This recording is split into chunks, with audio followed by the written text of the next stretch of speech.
رقچے کا رخ کرتے ہیں۔ وفاقی وزیر خرم دستگیر میڈیا ٹاک کر رہے ہیں۔ وہی لیگیسی ہے، عذاب عمرانی کا تسلسل ہے جو ابھی تک قائم ہے، اور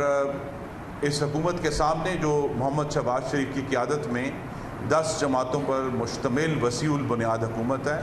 ہمارا چیلنج یہی ہے کہ ہمیں، جس طرح میں نے کہا کہ ہیسکو میں جا کے بھی ہم نے یہی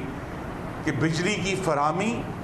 اور سستی بجلی کی فراہمی، ان دونوں کو یقینی بنانا ہے، اور اسی کے لیے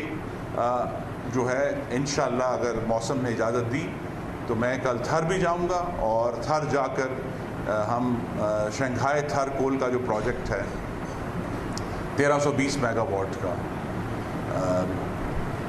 وہ اس لیے بھی اہم ہے کہ یہ پروجیکٹ جو ہے 4 سال عمرانی سی پیک دشمنی کا شکار رہا۔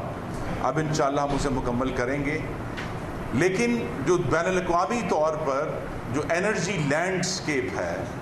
جو ایندھن اور توانائی کی قیمتوں میں ہوش ربا اضافہ ہوا ہے اس سال کے آغاز سے لے کر اب تک، اس سے بچت کا طریقہ بھی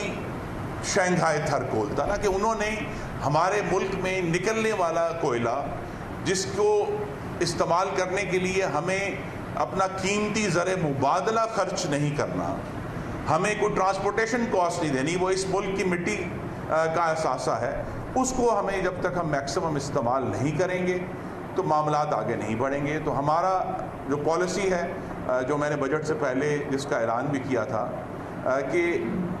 سوائے وہ منصوبے جو پہلے سے زیر تکمیل ہیں،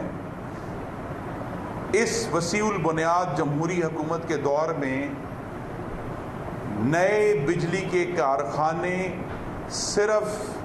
پاکستان میں موجود ایندھن کی بنیاد پر لگیں گے،